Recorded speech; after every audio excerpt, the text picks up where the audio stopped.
Hello everyone, I hope आप सब बहुत अच्छे होंगे and welcome to my channel शमाज कॉर्नर। तो मैंने ये व्लॉग मॉर्निंग से स्टार्ट किया है। तो सुबह सुबह सबसे पहले मैं मॉर्निंग में वॉशिंग मशीन लगाती हूँ। जिस दिन मुझे कपड़े धोने होते हैं मेरे को बस दिमाग में यही रहता है कि मुझे सबसे पहले वॉशिंग मशीन लगानी होती है, क्योंकि एक तरफ वॉशिंग मशीन चलती रहती है और दूसरी तरफ मैं और दूसरे काम भी करते रहती हूँ, क्योंकि अभी कपड़े सूख नहीं रहे हैं। मतलब मौसम थोड़ा ठंडी का हो गया, मेरे यहाँ धूप भी नहीं आती है, तो यही रहता है कि सुबह जल्दी से कपड़े धुल दो और सुखा दो तो पूरा दिन में कुछ तो सूख जाएंगे, यानी 60-70% सूख जाते हैं बाहर, लेकिन और बाकी के 20-30% अंदर ही मुझे सुखाने पड़ते हैं, यानी रात में सूखते हैं। तो सुबह सुबह सबसे पहले यही टेंशन रहती है कि वॉशिंग मशीन लगा दो। तो मैं सबसे पहले वॉशिंग मशीन ही लगाती हूँ, उसके बाद सारे काम स्टार्ट करती हूँ। और ये देखिए, कल यानी को हम लोग मार्केट गए थे। तो मार्केट काफ़ी दिन से सोच रही थी, कुछ काम था मुझे बच्चों के लिए, मतलब मुझे यूनिफॉर्म वगैरह लेकर आनी थी। तो साथ में मैं ये लोवर लेकर आई हूँ। तो मुझे वहाँ पर लोवर ये पसंद आ गया तो मैं लोवर लेकर आई। अभी तो विंटर के शॉपिंग बाकी है, ये तो मेरे को बस ऐसे ही सामने दिख गए तो मैं ले आई हूँ। तो ये लोवर मैं 4वीं के लिए लेकर आई हूँ। ये थोड़ा बड़ा साइज़ का है तो 4वीं को आएगा। और ये अन्य के लिए एक पजामी लेकर आई हूँ। तो ये लास्ट टाइम लेकर आई थी, वो छोटी थी तो मैं एक और ले आई हूँ उसके लिए। वैसे तो काफ़ी सारी है, फिर भी मेरे को पसंद आ गई तो मैं ली। और ये देखिए गरम बेडशीट, तो ये मैं वुलन की बेडशीट लेकर आई हूँ। वुलन की बेडशीट भी मेरे पास काफ़ी है, लेकिन भी मुझे पसंद आ गई और मुझे चाहिए थी एक एक्स्ट्रा हो घर में, तो मैं उसे भी लेकर आई हूँ।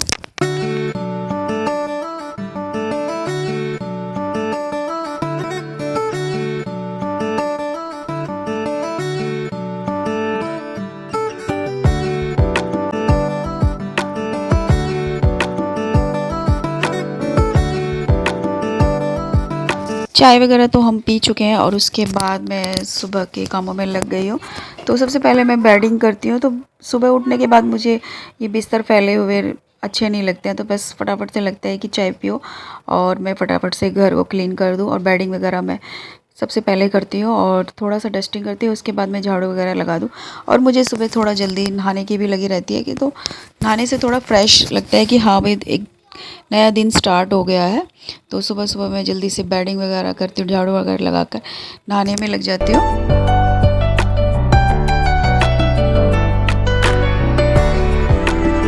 और ये देखिए, आज बच्चों में थोड़ा सा एनर्जी दिखाई दे रही है। वैसे तो एनर्जी दिखाई नहीं देती संडे वाले दिन। तो बच्चे आज बस ऐसे ही कैसे लग गए हैं मुझे ध्यान पता नहीं। बस इनके पापा ने बोला थोड़ा सा सफाई वगैरह कर लो। ये पेंट कराया था तो उसके थोड़े से स्टेन्स पड़े हुए थे और मैं कई दिनों से सोच रही थी, तो मैंने सोचा बच्चों को लगा देती हूँ, क्योंकि मुझे तो और काफ़ी काम है। मैंने वॉशिंग मशीन भी लगाई हुई है, फिर मुझे खाना वगैरह नाश्ता बनाना है। तो बच्चे पता नहीं आज कैसे रेडी हो गए। वैसे तो इनको आलस आता रहता है और इनको आज ये मज़ा भी आ रहा था, ये इंजॉय कर रहे थे इसको। तो ये लोग सफाई में लग गए हैं। और ये देखिए, कल हम यानी सैटरडे को हम लोग गए थे, आज संडे है तो सैटरडे को हम शॉपिंग करने गए थे। तो यही सामान मैंने काफ़ी लेट हो गए थे रात को, तो मैंने यहीं छोड़ दिया है। तो ये देखिए, सुबह का यानी 10 बज रहे हैं सुबह का ये घर का हाल है। हम सब सफाई में लग गए हैं। वैसे तो आलस सा रहता है, लेकिन आज पता नहीं अचानक से ऐसा क्या हो गया, एनर्जी सी आ गई है। और हम सब ये सुबह सुबह ये सफाई में लगे हैं। हमने बाथरूम भी साफ़ किया, जो मेरा दूसरा वाला बाथरूम है वो काफ़ी सारा मतलब गंदा हो रहा था। ऐसा गंदा मीन्स मतलब उसमें से पानी निकल रहा है, समझ में नहीं आ रहा पानी कहाँ से निकल रहा था। हम परेशान हो चुके हैं, दिखा दिया प्लम्बर को भी, लेकिन हर समझ में नहीं आ रहा पानी कहाँ से निकल रहा है। और पानी यहाँ का ऐसा है कि उससे सारे दाग धब्बे हो जाते हैं थोड़ा सा। फिर हमने वहाँ पर बाथरूम को क्लीन किया है, लेकिन पानी अभी भी निकल रहा है, इसलिए हम उसको बंद ही रखते हैं। थोड़ा सा अभी हम कम यूज़ कर रहे हैं उसको। नहाने के बाद बस मैं यहाँ पर बाल बनाने के लिए आ गई हूँ। वैसे तो सुबह सुबह इतना टाइम नहीं होता कि बाल वगैरह बनाया जाए, लेकिन आज मैं आ गई हूँ, क्योंकि अगर एक बार सुबह हम बाल नहीं बनाते या मैं चोटी वगैरह नहीं करती हूँ, थोड़ा सा मेकअप नहीं करती हूँ, तो फिर पूरे दिन रह जाता है। तो मैंने आज सोचा क्योंकि थोड़ा सा टाइम निकाल कर आज मैं रेडी हो जाती हूँ, तो आज मैं रेडी हो रही हूँ। और ये देखिए, कल मैं मार्केट से किचन का थोड़ा सा सामान लेकर आई हूँ। वैसे तो काफ़ी सामान था, बस थोड़ा सा सामान मेरा मतलब था ऐसा जो मुझे मार्केट से ही लाना था। और काफ़ी सामान तो मैं रिलायंस से मंगा लेती हूँ, कुछ यहाँ आसपास मार्केट्स है तो छोटी शॉप्स हैं वहाँ से ले लेती हूँ, लेकिन ये सामान यहाँ पर मिलता नहीं है तो मैं वहाँ बड़ी मार्केट गई थी तो वहाँ से लेकर आई। ये खांड मैं घर में यूज़ करती हूँ तो 5 kg मैं खांड लेकर आई। और ये चावल मुझे शॉप के अच्छे लगे थे, मार्केट में लास्ट टाइम लाई थी तो मैं यहाँ 5 kg दोबारा से लेकर आई हूँ। तो चीनी 1 महीने से यूज़ कर रहे थे तो मुझे अच्छा नहीं लग रहा था। काफ़ी टाइम से सोच रही थी कि मार्केट जाना और मुझे खांड लेकर आने खांड लानी है मार्केट से। और तो फाइनली खांड आ गई है। और ये देखिए गुड़, गुड़ भी जस्ट अभी 1 दिन पहले ही ख़त्म हुआ था। और मार्केट से मैं 5 kg गुड़ भी ले आई हूँ, क्योंकि पूरी सर्दी का 5 kg ये काफ़ी रहेगा। और नहीं तो अगर कम पड़ेगा तो हम दोबारा से ले आएंगे, क्योंकि सर्दियों में गुड़ खाया जाता है। मैं गज्जक वगैरह भी बनाऊंगी और फिर चाय में मैं गुड़ ही यूज़ करती हूँ। और अभी तो मैं चीनी चीनी तो नहीं, क्योंकि गुड़ अभी था तो जस्ट ही ख़त्म हुआ है तो मैं गुड़ ही यूज़ कर रही थी। अच्छा हुआ गुड़ आ गया। और गुड़ की जो मैं हल्दी की गोलियाँ बनाई थी वो भी मैं बनाऊंगी, क्योंकि उससे मेरे को और बच्चों को काफ़ी रिलीफ हुआ है कफ़ एंड कोल्ड में। तो वो गोलियाँ भी मुझे बनानी थी, तो गुड़ की मुझे बहुत ज़्यादा ज़रूरत थी। और ये देखिए चाय पत्ती, घर सर्दियों में ज़्यादा चाय पत्ती यूज़ हो रही है, चाय काफ़ी बन रही है तो मैं इकट्ठा ही 1 kg चाय पत्ती ले आई हूँ। चाय पत्ती मेरे पास थी फिर भी ले आई हूँ। और ये अजवाइन और जीरे वाले बिस्किट घर में चारवी के पापा को पसंद है तो वो भी मैं ले आई हूँ, ये भी ख़त्म हो रहे थे। और आपने देखा होगा घर में ये मेरे राइस बनते हैं, मतलब सिंपल राइस नहीं बनता आजकल, पुलाव तो बनता ही नहीं।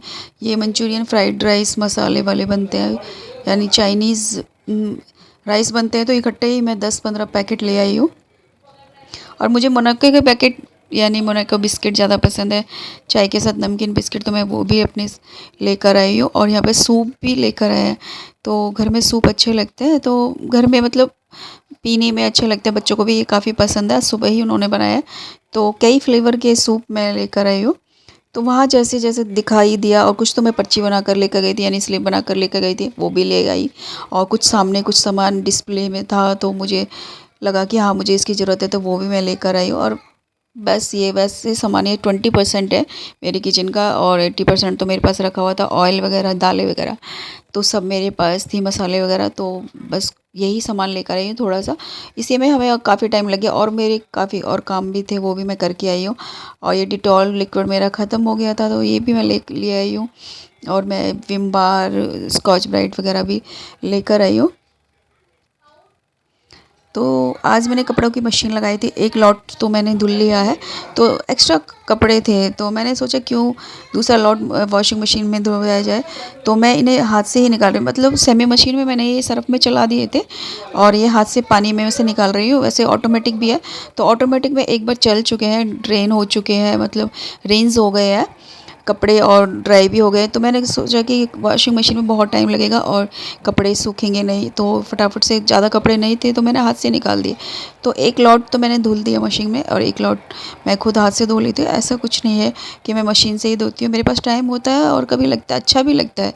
इन कामों से मुझे काफ़ी मतलब एनर्जी आती है और मुझे स्ट्रेस मेरा जो कम होता है घर के कामों से, सच में मेरा स्ट्रेस कम होता है, मुझे अच्छा लगता है। तो आज टाइम है तो मैंने कहा कोई नहीं, अच्छा लगे, काफ़ी दिन हो गए इस तरह से कपड़े निकाले हुए तो सोचा मैं निकाल लेती हूँ। थोड़े बहुत तो निकालती रहती हूँ। तो एक दो बेडशीट थी और कुछ कपड़े थे जो एक्स्ट्रा वो मैं हाथ से ही निकाल रही हूँ और मुझे अच्छा भी लग रहा है। साथ में मुझे मतलब काम कर रही हूँ तो ऐसा नहीं कि ये बोरिंग लग रहा है मुझे, ये मैं इसे इंजॉय भी कर रही हूँ। और जो कपड़े मेरे ड्रायर हो गए उनको साथ में मैंने सुखा रही हूँ। तो जितना जल्दी इनको जल्दी सुखा देते हैं उतना जल्दी ये मतलब सूख जाते हैं, थोड़ा बहुत मतलब 50-60% सूख जाते हैं, नहीं तो लेट हो जाते हैं तो ये सूखते नहीं है। तो मेरे को यही रहता है कि मैं फटाफट से कपड़े धो लूँ और इनको सुखा दूँ जिससे ये जल्दी सूख जाए। और अंदर मतलब अंदर भी रात को डालने तो पड़ते ही हैं, फिर भी कई बार ऐसा होता है कि मोटे कपड़े अंदर भी नहीं सूखते, दूसरे दिन बाहर डालने पड़ते हैं। तो देखिए सर्दियों का टाइम है और घर में जो ये वुलन के कपड़े हैं ना, ये जो भी मैं निकाल रही हूँ थोड़ा बहुत इनमें कट लगे हुए हैं या इलास्टिक वगैरह इनकी ख़राब है तो मैं इनको ठीक कर रही हूँ। तो सुबह सुबह मैं लेकर बैठ गई हूँ तो मैंने कहा चलो साथ के साथ कर देती हूँ, नहीं अगर अभी नहीं करूँगी तो भी रह जाएगा। तो ये आन्या की पजामी है तो ये थोड़ा सा कट लग गया, मैं इसको ठीक कर रही हूँ। और इसकी इलास्टिक भी इसको लूज़ है, ये पतली ज़्यादा है तो इसको मतलब कोई भी जब पजामे लाती हूँ मैं इसके लिए लोवर वगैरह, तो वो फिट नहीं आती, वो लूज़ रहती है, तो मुझे इलास्टिक नहीं डालनी पड़ती है या उसी को मुझे टाइट करना पड़ता है। तो ये काम मेरे डेली से ही होते रहते हैं। अभी सबको भूख अभी तो नहीं लग रही है, अभी मैं खाने की तैयारी करके रख दूँगी क्योंकि सबने नाश्ता कर लिया था। तो अभी मैं बस किचन में आई हूँ और सुबह मैंने सारा समेट दिया था, काफ़ी तो चाय वगैरह बनाई थी, तो साथ में मैंने क्लीन भी कर दिया था। तो अभी मैं किचन में और खाने की तैयारी करने के लिए आई हूँ। किचन में ये देखिए खांड को मैं फिल कर रही हूँ डब्बे में, क्योंकि 1 महीने से खांड ख़त्म हो गई थी। किचन में खाने की तैयारी से पहले काफ़ी काम होते हैं, तो वही मैं यहाँ पर निपटा रही हूँ। तो अभी मैंने खान को फिल कर दिया है डब्बे में और थोड़ा बहुत किचन फैला हुआ है क्योंकि बच्चे भी, उन्होंने कुछ यहाँ पर किया था, सूप वगैरह बनाया था, तो ये फैला हुआ था। और ये बर्तन रात के थे कुछ तो, और कुछ सुबह के थे। गुड़ को मैं हमेशा इस तरह से फोड़ कर रखती हूँ, छोटे छोटे पीसेस करके रखती हूँ। इस तरह से मैं बेलन से चकले के ऊपर रख देती हूँ ताकि सबको मतलब बाद में तोड़ना ना पड़े। तो मैं छोटे छोटे पीसेस करके डब्बे में भर के रख देती हूँ। तो जैसे ही सब किसी को ज़रूरत होती है, वैसे तो मोस्टली चार्वी के पापा ही लेते हैं और मैं यूज़ करती हूँ, बच्चे तो नहीं लेते हैं गुड़ को। तो हमें जैसे ही ज़रूरत होती है तो छोटे छोटे पीसेस ले लेते हैं। बच्चों से मंगवाते हैं तो बच्चे भी मतलब इसमें से 1-2 पीस ला कर दे देते हैं। ऐसा नहीं कि हर बार जब भी हमें गुड़ की ज़रूरत है उसे मतलब पीसेस में करना पड़े। तो आज ये नाश्ता है मेरा। तो मैंने बाजरे की का दलिया बनाया था रात को, तो वो थोड़ा सा बच गया था, मैंने फ्रिज में रख दिया। तो अभी मैं वही नाश्ते में लूँगी। बच्चों ने तो सूप वगैरह भी ले लिया था, थोड़ा सा सूप मैंने ले लिया था, शायद बच्चों ने ब्रेड भी खा लिए थे। और सुबह के बर्तन जो गीले थे वो मैंने बड़ी वाली बास्केट में रख दिया है और छोटी वाली बास्केट को मैंने साइड में कर दिया है। और रात के जो बर्तन है वो मैं सूख जाते हैं तो सुबह मैं लगा देती हूँ। और ये एक जो कप वगैरह है इनको तो मैं साफ़ करती हूँ। और नॉन स्टिक के जो तवा है या कढ़ाई पैन वगैरह है वो भी मैं साफ़ करती हूँ, क्योंकि मेड का कोई भरोसा नहीं है। मेरे 1-2 तो वो ख़राब कर चुके हैं मेड। तो लास्ट वाली मेड ने भी मेरी एक नई कढ़ाई नॉन स्टिक की ख़राब कर दी है। तो अभी भी एक पैन मेरा ख़राब हो चुका है। तो मैं मेड को कितना बोलोगे आप, तो वो कुछ ना कुछ हो ही जाता है, उनसे भी हो जाता है, ध्यान नहीं रहता। तो मैं खुद ही नॉन स्टिक बर्तन साफ़ करती हूँ। तो किचन में साथ के साथ क्लीन भी करती रहती हूँ और किचन का काम भी करती रहती हूँ, क्योंकि गंदे जब फैला रहता है किचन या गंदा रहता है तो काम करने का दिल भी नहीं करता है। तो आज सब्ज़ी मैं बहुत हल्की बना रही हूँ, खाना मैं हल्का ही बना रही हूँ। आज मैं मंगोड़ी और आलू बना रही हूँ, क्योंकि कल शाम को हम डोसा ले आए थे मार्केट से और कल कढ़ी राइस बनाया था, तो हैवी हो रहा था। तो लग रहा था कि आज थोड़ा लाइट खाएँ। तो आज मैं ये मंगोड़ी की सब्ज़ी बना रही हूँ और चपाती बनाऊँगी। तो बच्चे तो पराठे के लिए बोल रहे थे, तो बच्चों के लिए वो जिंजर गार्लिक वाले पराठे बनाऊँगी और अपने लिए मैं चपाती बनाऊँगी। तो इसकी रेसिपी यानी मंगोड़ी की रेसिपी मैं आपके साथ शेयर कर चुकी हूँ। सिंपल मैंने देसी घी में इसको बनाया है। देसी घी में ये ज़्यादा टेस्टी बनती है। तो दाल और मंगोड़ी मैं देसी घी में ही बनाती हूँ। तो थोड़ा सा देसी घी को मैंने अच्छे से गर्म कर लिया, उसमें जीरा डाल दिया। और मंगोड़ी है जो मेरे पास, उड़द दाल की तो ख़त्म हो गई थी, मूंग दाल की थी, तो उसको मैंने छोटे छोटे पीसीस में क्रश कर लिया था अच्छे से, और फिर उसको घी में भून लिया है और एक आलू कट कर दिया है। सारे बेसिक मसाले ऐड कर दिया है और इसको मैंने विसिल के लिए रख दिया है। तो बस अब साथ में मैं आटा भी लगा के रख दूँगी। एक बार तैयारी होकर हो जाती है तो ना, तो खाना बनाने में देर नहीं होती। नहीं तो लगा रहता है तैयारी तो हो ही नहीं है, खाना कैसे बनाए। मैं तैयारी पहले ही करके रख देती हूँ, जैसे जब भी जिसको भूख लगेगी फटाफट से सिर्फ चपाती बनानी है, चपाती बना दूँगी। और साथ के साथ मैं किचन के और भी काम करती रहती हूँ। ये देखिए घी ख़त्म हो गया है छोटे वाली मेरी डब्बे में, यानी बरनी बोलते हैं इसे। तो ये मैंने रिलायंस से मंगवाया था अमूल का। तो ये थोड़ा छोटा पैकेट मंगाया था क्योंकि घर का घी ख़त्म हो गया था। मुझे ये बाहर का घी ज़्यादा पसंद नहीं है। तो ये जो कार्टन में आता है ना, कार्टन का जो पैकेट में, तो इसमें से निकालना थोड़ा मुश्किल होता है, इसमें काफ़ी सारा रह जाता है। तो अभी मैं इसको गर्म पानी में, देखिए गर्म पानी में इस तरह से रख देती हूँ तो सारा पिघल कर इकट्ठा हो जाता है और फिर मैं इसे निकाल लेती हूँ। तो काफ़ी सारा इसमें रह जाता है। सर्दी की वजह से वैसे भी ये काफ़ी जम गया है, मतलब घी, देसी घी तो जम ही जाता है। ये तो आपको पता ही है कि गर्मियों में ये मतलब लिक्विड रहता है और सर्दियों में ये काफ़ी जम जाता है। तो इसके अंदर, पैकेट के अंदर काफ़ी सारा घी है, तो इस तरह से मैं इस घी को निकालती हूँ। और आटा भी मैं लगा कर रख रही हूँ। जैसे ही बच्चे कहेंगे भूख लग रही है मम्मा, तो मैं उनके लिए खाना बना दूँगी। ये था मेरा छोटा सा व्लॉग। अगर आपको पसंद आए तो ज़रूर लाइक कीजिएगा। सब्सक्राइब कीजिएगा। मैं आपसे अपनी नेक्स्ट वीडियो के साथ मिलूँगी। Till then good day friend, bye bye.